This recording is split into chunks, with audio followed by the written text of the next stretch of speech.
네, 끝으로 2차 전지 이야기해 보도록 하겠습니다. 취재 수첩 생생타임즈 시간이고요. 오늘은 더구루의 오서영 기자와 함께 이야기 나눠보겠습니다. 기자님 나와 계시나요? 네, 안녕하십니까? 네, 오늘 인터 배터리라는 행사가 코엑스에서 열린다고 해요. 이 행사가 뭡니까? 네, 그 인터 배터리는 국내 최대 배터리 전시회입니다. 그래서 오늘부터 7일까지 코엑스에서 열리는데 올해로 13회째고요. 네. 88개의 기업이 2,330개의 부스를 꾸렸습니다. 그래서 국내 LG, SK, 그리고 삼성이 배터리 삼총사뿐만이 아니라 중국 BYD도 이번에 처음 참여를 해가지고 주목을 받고 있고요. 일반 관람객들은 10시부터 지금 입장이 가능합니다. 10시부터 잠시 뒤부터 입장할 수 있겠네요.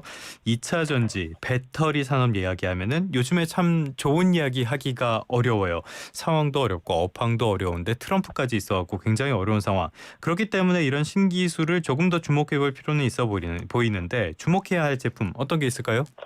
네, 일단 가장 주목을 받고 있는 제품은 LG에너지 솔루션이랑 삼성 SDI가 공개하는 이 46파이 배터리입니다. 46파이. 네. 네, 그 46파이는 지름이 46mm인 원통형 배터리고요. 그 파이는 높이를 뜻하는데 이 높이는 되게 다양합니다. 기존에 좀 많이 쓰이던 게 2270 배터리였거든요. 네. 이 2270 배터리는 그 지름이 21mm, 높이가 70mm인 배터리였고, 테슬라 모델 3, 모델 Y, 모델 X 이런 지금 나와 있는 많은 차량들에 활용이 됐습니다. 네.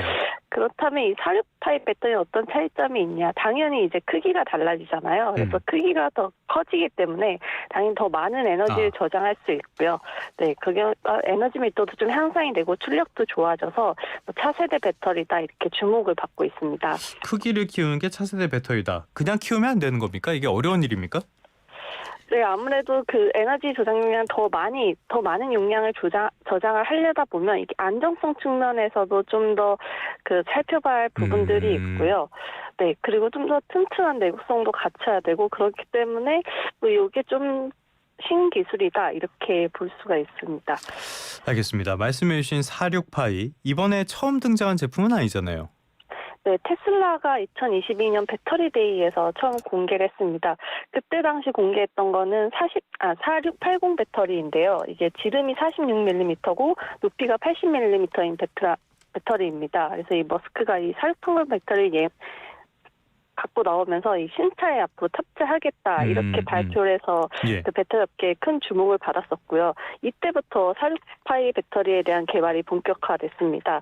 이 테슬라가 원통형 배터리 시장에서 가장 큰 고객이거든요. 그렇기 때문에 이런 발표들이 주목을 받았었고 이 4680 배터리는 2170 그 배터리랑 비교해서 에너지 밀도가 5배 그리고 출력이 6배 이상 높다 이렇게 머스크가 발표를 했었습니다. 그래서 그 결과가 지금 이번 인터 배터리 전시회에서 좀 공개가 될 것으로 보입니다. 46파이 배터리에 관심을 가져야겠습니다. 그렇다면 여기서 중요한 거는 누가 잘하나 이 부분이겠죠. 누가 잘하고 있습니까? 네, 일단 LG 에너지 솔루션이 좀 앞서 있는 상황입니다. 그 LG 에너지 솔루션이랑 삼성 SDI 둘 다 이번에 46파이 배터리를 공개하게 되는데 그 종류는 조금 다릅니다. 그래서 LG 에너지 솔루션은 4680, 4695, 46120 이렇게 세 가지 종류고요.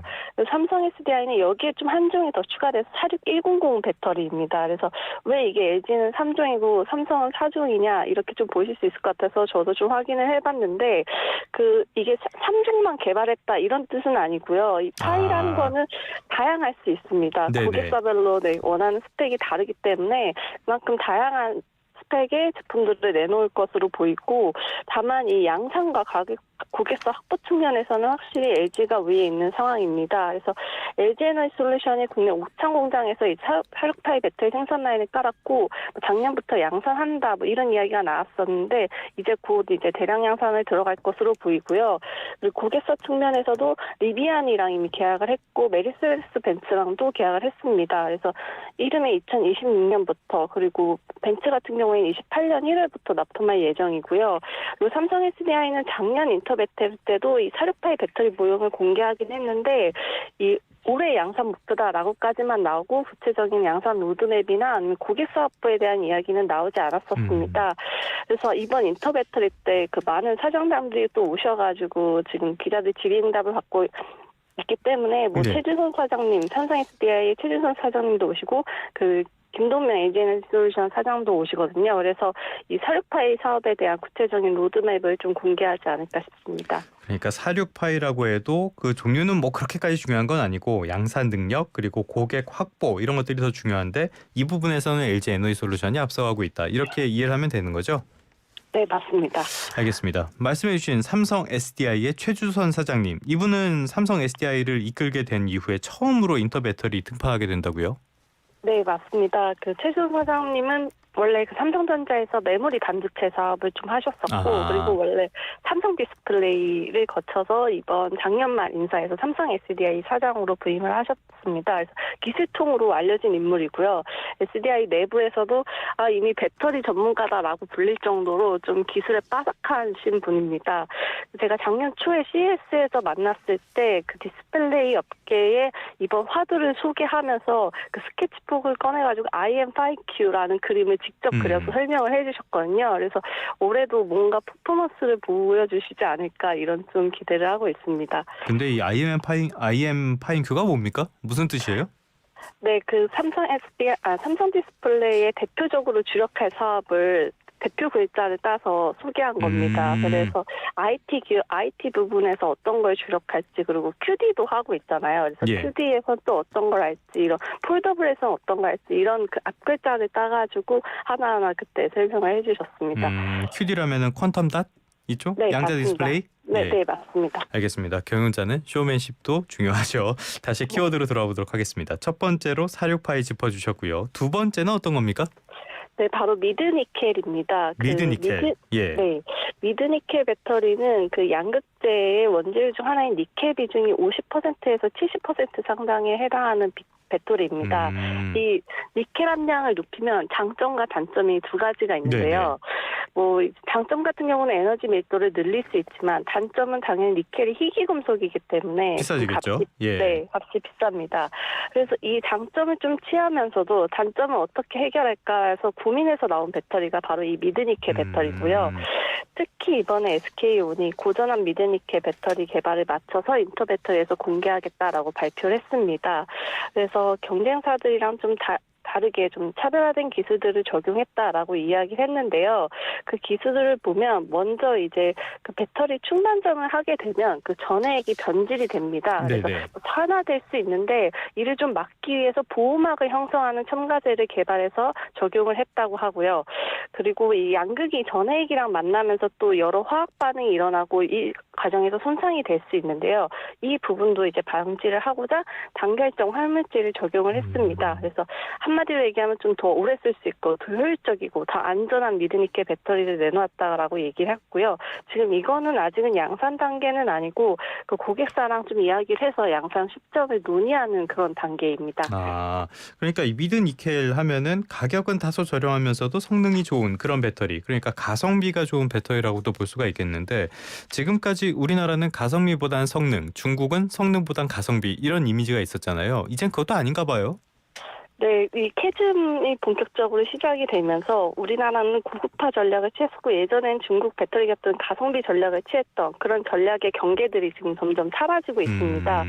그래서 LG에너지솔루션 같은 경우는 4대 중장기 전략을 이제 작년에 발표하면서 주요 제품군 중 하나로 이 고전압 미드니켈 배터리를 꺼냈고요. 그래서 올해 양산하겠다 이런 목표를 갖고 있습니다.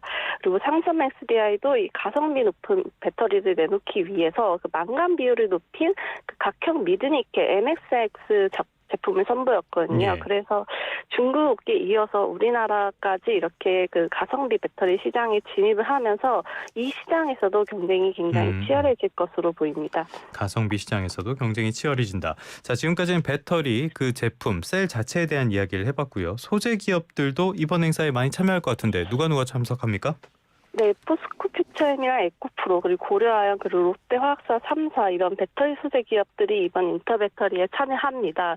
그 지금 막 이 포스코 퓨처엠이 그 사전에 그 부스 도스트 투어를 했거든요. 이 도스트 투어랑 이 엄기천 사장님 그 포스코 퓨처엠의 엄기천 사장님이 기자들 질의응답 가지는 시간이 지금 막 끝났습니다. 그래서 이 부분을 좀 더 소개를 해드리려고 하는데요. 일단 프리미엄 배터리에 대한 이야기가 많이 나왔습니다.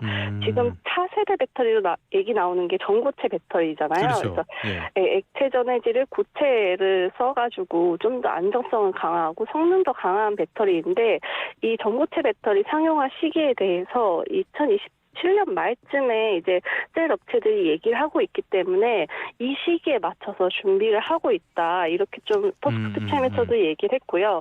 그리고 포스코피체엠이 다른 배터리 소재 기업들이랑 특징 중 하나는 이 양극재뿐만이 아니라 음극재라는 소재가 있습니다. 이게 예. 배터리 충전 속도라던가 수명에 좌우하는 그런 중요한 소재 중 하나인데 이 음극재 기업도 같이 합니다. 그래서 이 음극재 제조 원가를 44%까지 절감하고 있다. 그래서 앞으로도 계속 절감해서 이 음극재에서도 사업 경쟁력을 높이겠다. 또 이런 이야기를 했습니다. 그리고 또 하나 캐즘에 대한 것도 당연히 이야기가 나왔는데요. 이 부분에 대해서 문기천 사장이 발표한 거는 올해 내년만 지나면 이제 끝날 거다라고, 그러니까 작년부터 시작했으니까 한 3년 정도로 보고 있다, 업계에서는 이렇게 발표를 했거든요. 아, 네네네. 네, 그래서 이 부분도 앞으로 좀 어떻게 될지, 업황이 어떻게 될지도 좀 주목해 보아야 할 포인트라고 생각이 듭니다. 많은 용어들이 나와서 간략하게만 정리를 하자면요. 배터리는 가장 핵심 분야가 요소가 4개로 구분이 됩니다. 양극재, 음극재, 이거는 플러스 마이너스 극들을 말하는 거고요. 그리고 양쪽에서 이온이 돌아다닐 수 있게 하는 전해액, 그리고 그게 겹치지 않게 하는 분리막이 있는데요. 이 가운데서 말씀해 주신 전고체 배터리는 전해액을 고체로 바꾼 그런 배터리, 아직까지는 양산이 안 되고 있고요. 차세대 배터리로 보시면 되겠습니다. 자, 지금까지 배터리에 대한 이야기들 많이 나눠봤습니다. 이런 신제품이 캐즘 현상을 극복할 수 있는 어떤 계기가 될지 주목해 보도록 하겠습니다. 지금까지 더구루의 오소영 기자와 함께했습니다. 오늘 말씀 고맙습니다. 네, 감사합니다.